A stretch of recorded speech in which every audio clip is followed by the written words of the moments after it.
water resource management. So water is a precious commodity, and how are we going to manage it? So we have two desalination we have we have set up a desalination plants in coastal districts, recycling of water for industry use in interior districts, and recharge and restoration of water bodies. So last year, a lot of water bodies were restored so that when the rains came, they were storing a huge amount of water in them.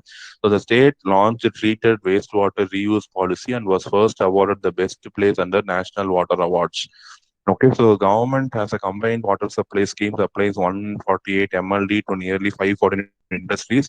The 45 MLD plants at Coimbatore and Kodungallur are operational. Sewage waste is recycled, making it one of the leading cities in terms of recycling and reusing of wastewater. So we are collecting the sewage water in two plants, one Coimbatore and one at Kodungallur. And what we are doing, we are retreating them, and that water is supplied to industries. So the fresh water obtained from the ground is not disturbed. So there is no water shortage for industrial use in Tamil Nadu. Intends to be weather independent in water availability.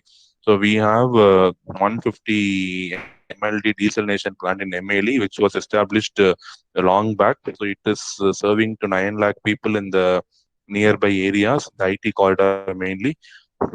And we have 110 MLD tertiary treatment plant at Perungudi, and another 400 MLD project proposed in MLE, and 260 MLD under sustainable in the Chennai city. So we have lot of water projects being taken care. 60 MLD plant at Thoothukudi, 20 MLD at Manakudi, and all these plants are being established so that we have freshwater supply to the industries as well as the public in a easier access. They need not travel long, or they can get it at the